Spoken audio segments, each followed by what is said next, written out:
The truth of the matter was I got fired from a Fortune 500 company. There were two of us hired in a reaction at a large American bank to a breach they'd had at their corporate offices, and I was in a subsidiary. And we were basically competing for the same job over 18 months, and I lost. Of course, my boss who hired me at the corporation didn't even make my first day. So I was an island unto myself, and there was a local fiefdom that was operating. So there's a lot of other behind the scenes stories about it. But when you go through a termination like that, you do a little soul searching, and I had thrown, 15, 20 years of my professional experience into corporate America and had nothing to show for it. And you say, well, why am I doing this? I was working 60, 70-hour weeks there, and I wanted to do something a little more meaningful for myself. And so I got together with some of my colleagues.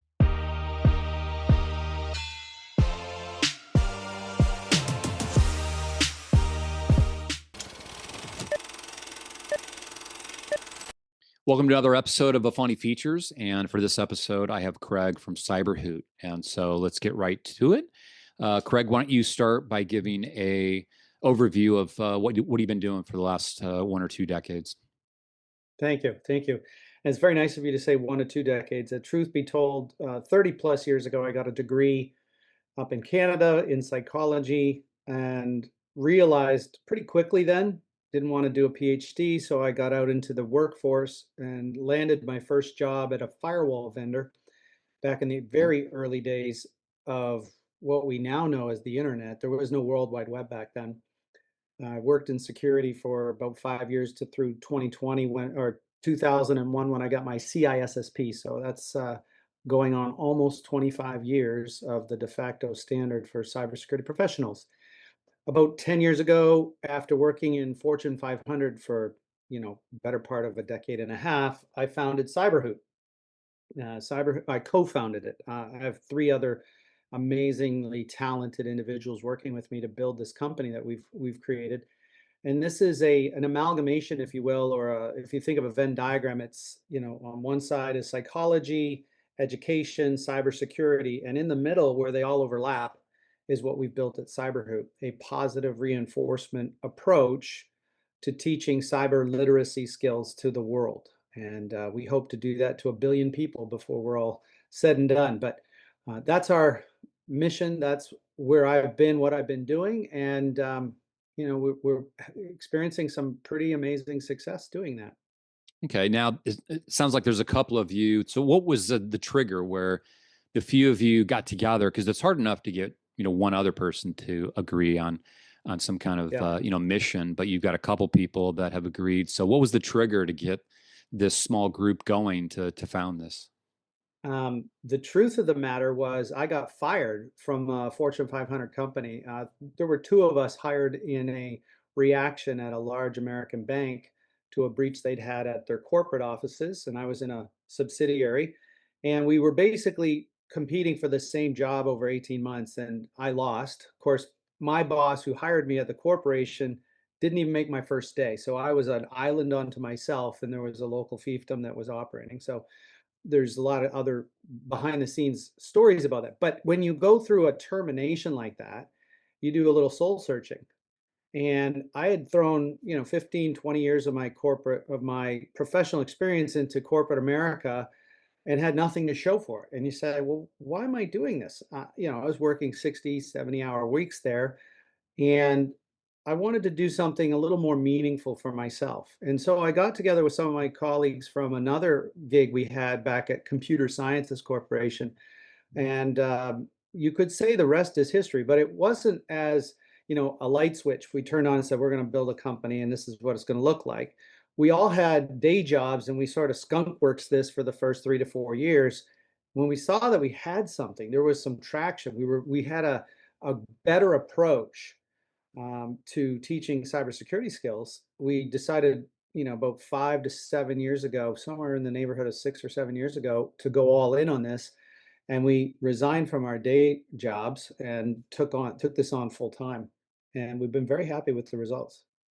Okay, well, there's a couple stories in there I'm very familiar with myself. I had a company hire me. The person that hired me 3 days later was let go. I was remote. I was one of the few remote employees, and you're like, oh my God, like, what did I just Wow. do? And how long are they going to keep me Yeah. around? And I had to, fight and battle to to be able to stay, and it ended up being good. But I've also had a couple situations where I just like I couldn't go back into an interview for Fortune 500.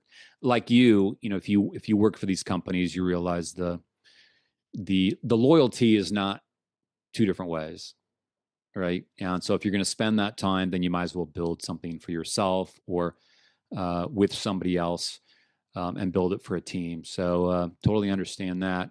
Now, CyberHoot, let's get into CyberHoot and what it is you do. So the first thing is CyberHoot for the individual or is it for the businesses? It's for the businesses of the world, but it also works for individuals. And we give it away free, Mark, to individuals. Yeah. So anyone that wants to register can get everything we send to a corporate employee personally at cyberhoot.com/individual. So you can go register there. We'll send you the videos once a month. We'll send you our Hootfish, our patent pending Hootfish, which is a phishing simulator that has addressed, 7, 8, 9, 10 different problems that come with fake email phish testing. People have far too long in cybersecurity have identified, people clicking on links is a bad thing, and we don't disagree with that. But how you change behaviors doesn't focus on punishing the bad behaviors. No different than, say, we say, well, capital punishment is a deterrent to crime.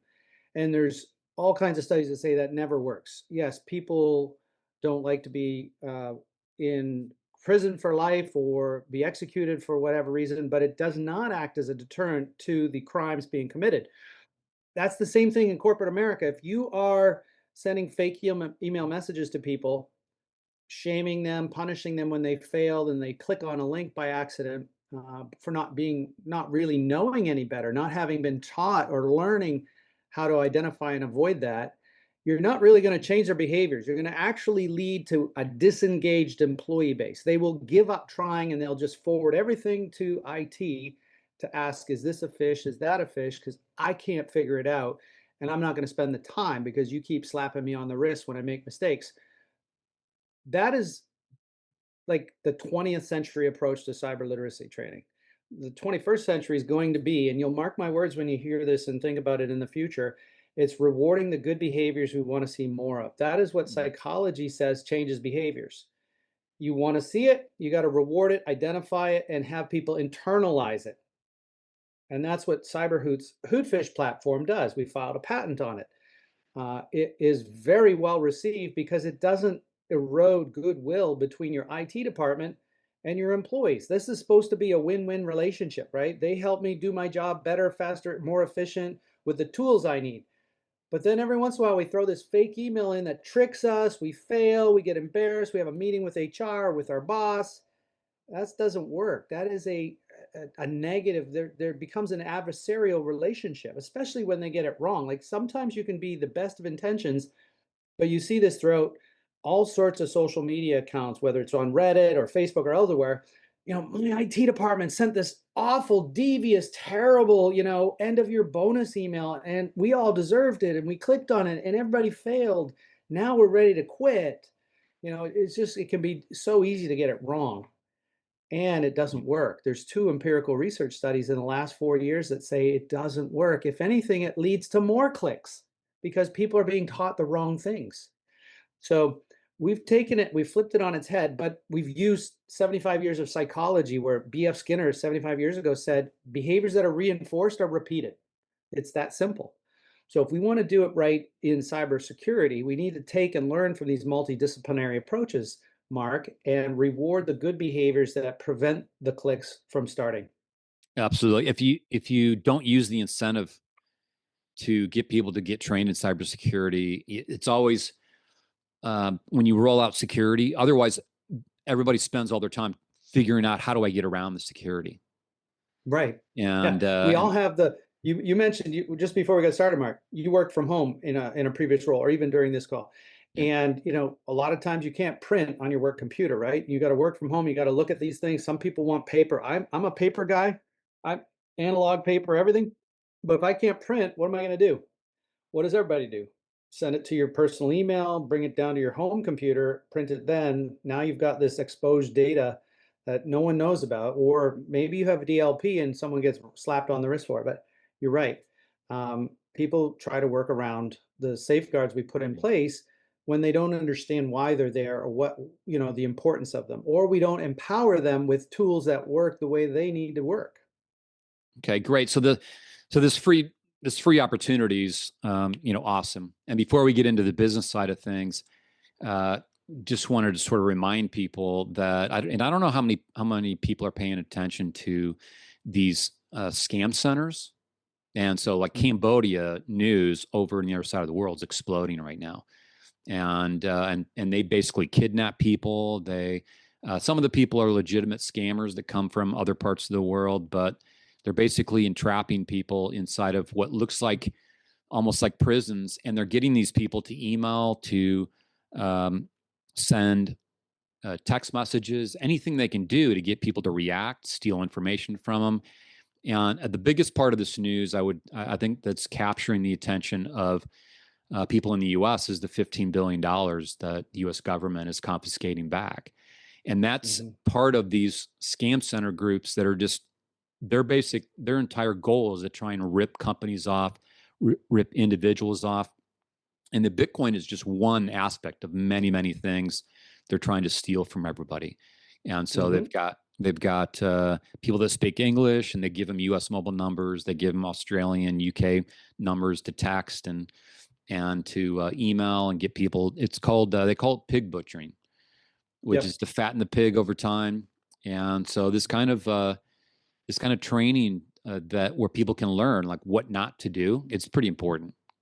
And Yeah, you're absolutely right. And there's more scams than just pig butchering, right? yep, There's romance scams with that falls into where they try to have women and men fall in love with someone, and then a tragic event occurs, and you got to send them money.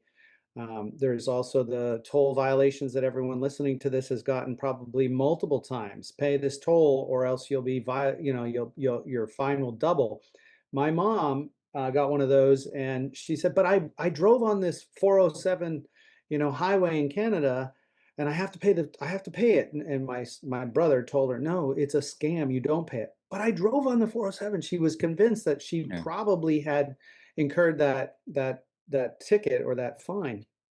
And people, of her generation, she's 80, they just don't know any better. It's very, very hard for them to distinguish these scams from reality. And it's a terrible thing because they're being milked out of millions and billions of dollars. Oh yeah, they send out fake, IRS payments, and I haven't Hmm. gotten one for a while, but I used to be pretty popular with all the 25-year-old really attractive women from Hong Kong that that wanted to move to the U.S. and start a hairstyle or something, and of course eventually after like two or three exchanges, it's always about crypto.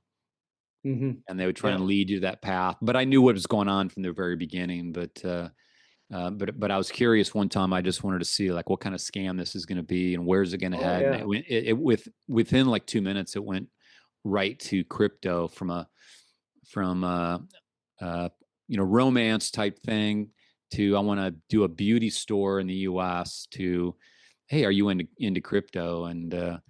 Yeah. And There's so it's there's the scams just are infinite in yeah, number. There Another big one that I've heard recently is, as people become maybe unemployed through growth in AI tooling, a lot of big companies are laying off a lot of support engineers and things of that nature. Be very weary about job offers and then the request to do background checks or pay for a background check or provide your sensitive personal information to perform a background check, those kinds of things. That's rampant right now. People are falling for it because they're desperate for a job, right? They have bills to pay. Another is overpayment scams. If you decide to throw up a shingle on Etsy or Facebook Marketplace or anything else, and you get, someone sends you $300 for a $100 item, you are yeah. going to be scammed if you send back the extra 200. You will not see that money, and you won't even see the first 100. It's all it's a ruse. That's an overpayment scam. The good news, Mark, is we cover all these scams in our annual video set that we build each year at CyberHoot. We build 12 videos a year. We're in the middle of finishing up our 2026 program now.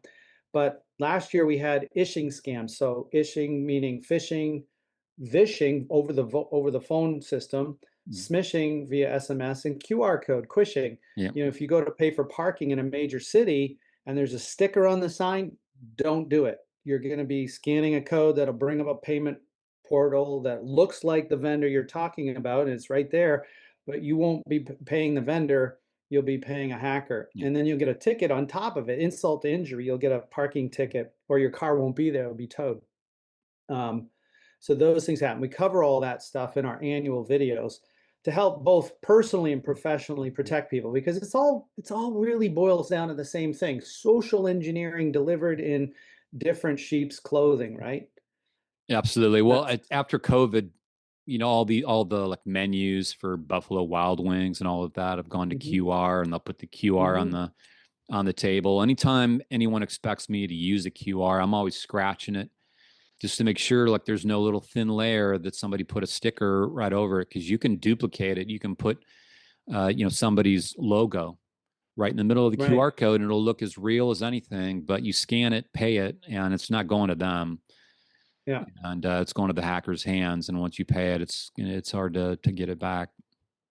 yep, But I but the agree. parking lots are a big one. That's I've talked to at least three victims of the parking lots, because there's nobody. They're usually unmanned, right? It's like you go and you scan and you pay for spot number 112. You leave, you come Yeah. back, and like you say, like you could have a ticket, you could be towed, and so I've talked to a few victims where that's happened to them.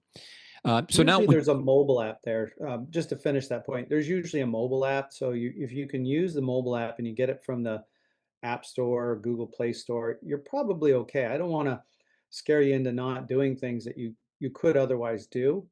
But just be wary of scanning QR codes. And again, if you're at a restaurant and you scan a QR code to read the menu, there's no harm in that. It's not going to steal your identity or compromise your phone. Not today. Not that we've heard about now. And if you're just looking at information about the menu at the restaurant, that's pretty safe.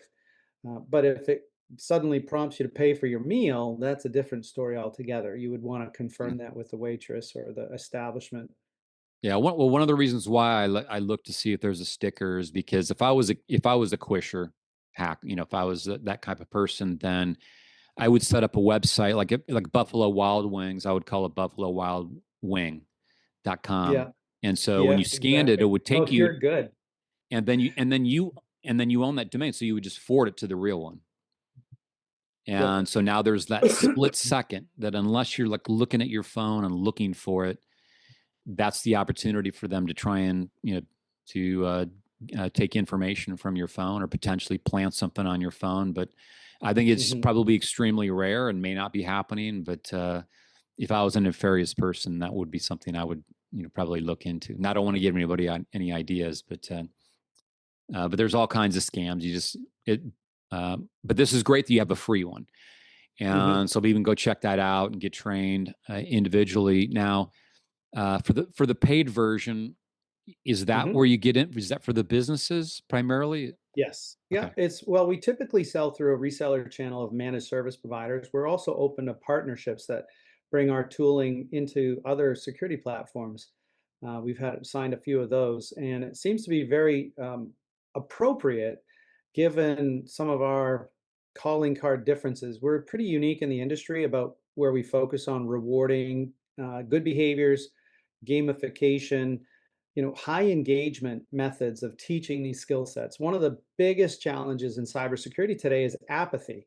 If you're listening to this and you're struggling to get your employees to do their training, well, there's a good reason why they're not interested, because you've been following a punishment model. And if you think about, I don't know, what's a good example? Dog training. If you punish a dog for making mistakes, the dog's not going to want to learn anything. It's going to shut down. You say, go to the dog park, let's go do some fun things, then the dog would be interested and it'll be absolutely engaged in learning new skills when you're using treats or food treats to motivate the animal. But the same is true in cybersecurity programs. If you reward and call attention to and benefit the good behaviors that you want to see more of, people will engage. They will complete their assignments, their training, and they'll do so happily because they're finally understanding what phishing is and how it works and why I have to be so careful not clicking on things or links that I shouldn't, and then how to verify when it's okay to follow a link once you've called or spoken to the person or it's from a known good quantity or entity and or you're expecting it, then there are cases where you can click on a link and follow your training and follow your this or your that. Yeah, absolutely. It's it's dangerous, and I talk about this a lot. Where a lot of companies, small, mid-size, even the large ones, they all have BYOD policies, Hmm. typically. And so let's bring your own device, and they might even have their own mobile service they pay for. And they kind of forget about the fact that these mobile devices are like spying devices. And so if somebody's clicking on links on their own device, using their own mobile service, and then walks into your office, then information could be stolen from the business indirectly because you've allowed you've had this BYOD policy. And so this kind of training Hmm. is very important. Um, Yep.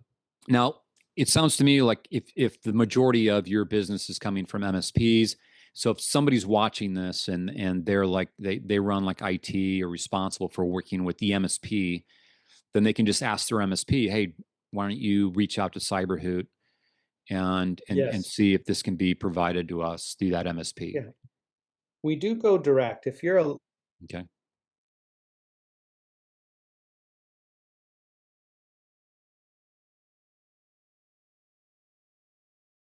P because they have 45 other customers they'd like to bring awareness training to as well. So that really does help. Okay. So both. If they're used to just going direct, they can come direct to you. But if they've got an Hmm. MSP that they Yes, work with and they want to just consolidate and keep that MSP managing all the IT and all the cybersecurity, then they would just ask their MSP to reach out to you guys. Would that be a correct exactly right. statement? Okay. Yes. And then what's the business model? How when if somebody's interested in this and they're part of a business or they're part of an MSP, is there a particular business model or is it custom each time? No, it's a per user per month charge. So what's nice about our model is, let me back up and just say CyberHoot is 100% self-funded and grown, bootstrapped by our co-founders and I. We don't have any outside funding source or requirements to raise prices or do this or do that. We own 100% of what we built today. That allows us to follow certain unconventional approaches to selling our product. You get a free 30-day trial for yourself when you sign up, whether you're an MSP or a client. Every client an MSP puts into the tool gets themselves a free 30-day trial. So there's always this try before you buy approach. Does it fit for everyone? No. But does it fit for the majority? Yes, 100%. If you're dissatisfied, if you don't want or doesn't work for you, you need to do a different tool or someone has an included tool, whatever the case may be, you can leave at any time. We don't have a 1 year, 2 year, 3 year agreement to get the best price. We just give it right out of the gate. And it's per person on a single day of the month. So if you onboard 15 people today and your bill was yesterday, you don't pay for them for another 30 days. That's how it works. Okay, awesome. So if a company is 50 employees, they're interested in this, then they could actually Mhm.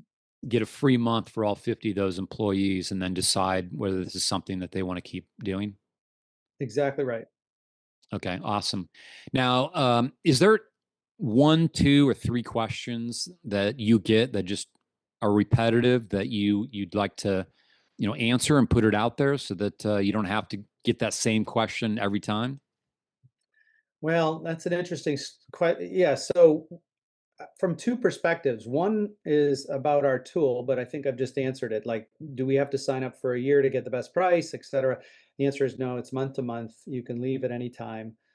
We do that for a lot of good reasons. It helps with our social media because we don't have a lot of people writing bad reviews about us because if they don't like it, they go on and move on. And that's fine. It's a win-win for everybody. But from a technology perspective, I get this question a lot, Mark. What is the one thing you would tell people they ought to do to protect themselves in the world we live in today? I don't know if that was getting towards the gist of your question, or is it more about our business It's really operations? more about the business. I mean, but Yeah, I thought you so. can do either one. Yeah, well, just from a cybersecurity perspective, if I had one thing I'd have every family, friend, or business associate do, would be adopt a password manager.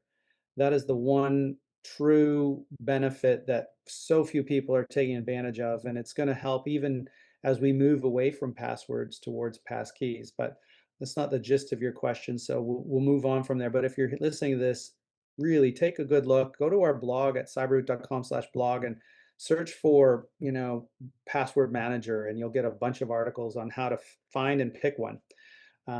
But from our business perspective, is any company too big or too small? Would be a question I get sometimes, and the answer is no. We serve every market. We have very large 20,000 person companies using our platform, and I imagine we could go to 100,000 without any trouble at all. But we also serve small companies, 3 to 5 people. Anyone that uses a computer needs the cyber literacy skills we teach, and we teach them in a way that makes it doesn't make you feel stupid. No one is taught you can graduate from MIT and not have any cyber literacy training. You will know computer literacy, right? How to operate a mouse and a keyboard and email and calendaring, but can you do that safely and securely? Probably not, unless you've personally invested time to learn this stuff yourself, which is hard to do, or secondly, been taught in our educational system. And we don't see any educational systems anywhere in the world teaching cyber literacy skills. So it's a very unfortunate fact that we all need this training. And without it, you are sitting duck. You're just waiting for, a compromise of one of the many that we've talked about and others. Yeah, well, the cybersecurity in terms of users and how to stay secure, I think it gets overlooked. The smaller the company, the more it gets overlooked because they don't. If you've only got like 5 employees, 10 employees, you may not even have an IT person, right? It's the Right. owner is sort of part-time IT, or there's somebody there that's good with computers and not really thinking about cybersecurity. So I could see this being sort of like a no-brainer for the 30 and below, but even the mid-sized companies, they even if they have IT people, they're typically not running training classes they're not up to speed on all of this. So it's a good way to add to their existing IT staff with a heavy Yeah. focus on just the cybersecurity or the security part of things for the end users. Is there anything else that maybe we missed that you'd want to Well, just you Rob? you started to ring a bell in my mind. Companies of 100 or fewer people typically don't have one person who's responsible for cybersecurity.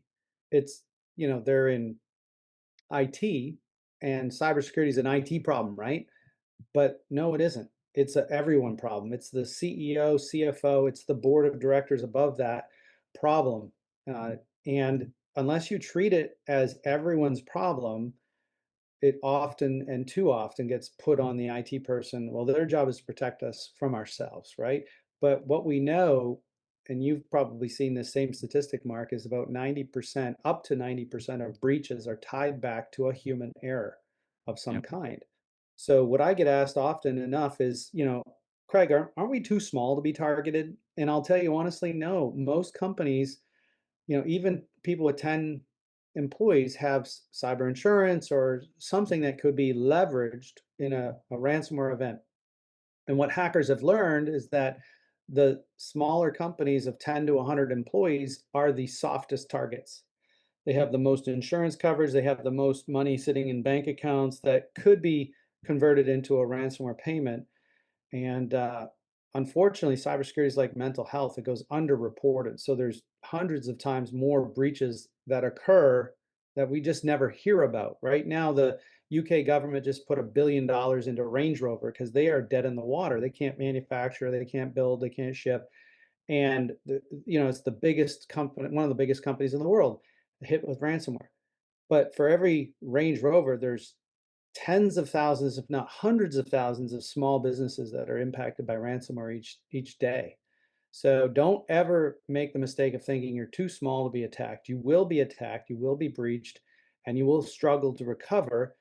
And so the best defense is a good offense. Train your staff to spot these things, put them through awareness training that rewards, and you won't have a problem. They'll actually think of it as a fringe benefit of your company that you're being taught cybersecurity skills in a way that doesn't punish them. So Yeah. I think I at guess this that would be point, it. the attackers can attack on such a mass scale that it's Mhm. basically, it doesn't, they're not thinking typically like, oh, this is a 50,000 person company or this is 20. It's somebody clicked on a link, somebody gave up information, and now they just made it really easy for that nefarious person to go and attack them. Mhm. And so size doesn't really matter. It really is about whether you have employees that are clicking and accessing things that they shouldn't be, and identifying and making themselves a target. Because the motivation, what I'm finding is the motivation has changed with these people. It used to be trying to get celebrity photos, information about high profile people, and then you had crypto, and so crypto kind of exploded, SIM swapping and mobile hacking and all that kind of, and now it just seems to be sort of general. It's like they're after your money, they want to destroy your reputation, they want to maybe you posted, maybe your business stands for something they don't like, Yeah. and they just simply want to like try and damage your business by taking your payroll down. I've had so many victims tell me so many different stories that it's not always about money. It can be just because a hacker was bored. It could be somebody's getting divorced, Yeah. and there's some bad blood. It's a lot of different things. So Well, our first video in our entire program is an introduction to hackers, their methods, their motivations. And one of the largest growth areas over the last 2 decades is organized crime getting into yeah, cyber crimes, because they've recognized, and you can appreciate this, anyone listening to this would be like, oh yeah, duh, that makes perfect sense. The number of mobile phone cameras and the challenges of laundering physical goods, right? If it's alcohol or drugs or this or that, there's so many different ways to get caught in the physical realm. And it's hard to hide one's tracks, right, with all the forensics that we have available. But online, all you got to do is hack into a computer in two different countries before you target your third yeah, person or business. And the way to track it back is so convoluted, so difficult, that organized crime are just making a ton of money doing this. The third largest economy last year was cybercrime. First was the United States GDP, and then China, and then cybercrime. That says something, where the third largest economy in the world is illicitly gotten financials. So you mentioned damaging a reputation. Well, that is still tied to financials, because the threat is double, triple extortion threats to damage a business's reputation, or else we'll pay the ransom, right? yeah, So in case one, they used to just encrypt your data, and good backups would recover you so you didn't have to pay. In case two, double extortion, they would exfiltrate the data and threaten to release it to the internet while also encrypting it on your local area network so that you couldn't restore it, or now they destroy the backup so you can't restore it still. That's still the double. But the triple, and this was a new one. Well, actually, I don't even want to mention that, because that's like seeding the malware, the hackers of the world. They're going with triple and quadruple extortion methods now, where in one case, here's one I can tell you about. A company refused to pay the ransom. They didn't have their backups, and the hacker said, "Well, listen, you're in a financial industry. You're obligated to tell the authorities that you've been breached because we have the evidence. If you don't pay the ransom, we're going to report you to the FTC, and you're going to get fined by them, and it'll become public knowledge anyways. So why don't you just pay the ransom?" There's a third way they've extorted money. So at the end of the day, um, it's a real wild west out there, and almost always the motivation is financial. There's a much smaller portion of hackers that have some kind of moral compass in their own head that say, "Oh, I'm going to attack that logging company because they destroyed this old growth forest," or "I'm going to attack that fishing company because they're emptying the oceans of natural resources," and you can go down the list. Someone's always got a vendetta or a beef against or market forces and companies in the world. So there is that too. Yeah, absolutely. Excuse me. It's the motivation is across the board. So, Mhm. well, I think that's probably unless you can think of something else that you want the viewers to hear. I think we covered most of it. Yeah, all I would say is that we can give any viewer that signs up listening to this Efani podcast a 20% discount for 1 year. All you have to do is say the referral partner was Efani, because you guys are a great partner and we love working with you on these sorts of things. So just keep that in mind. You'll save 20% on your first year. That's for your business partners. Of course, we give it away free for individuals. So go to cyberhoot.com/individuals. If you want to reach out to me, email sales@cyberhoot.com. We'll book a demo and we'll go from there. If it works for you, great. If it doesn't, we can point you to some other products that might work for you instead. Awesome, and then we'll edit in a link that people can go to learn more information, and we'll just do that in the editing phase, and we'll Sure. have pop up every couple minutes. And Mhm. so, people, if you're listening and this is something you're interested in, then check out CyberHoot.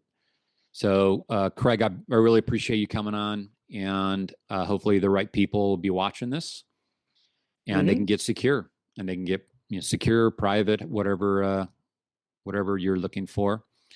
And thanks for your time. Appreciate it. Thanks, Mark.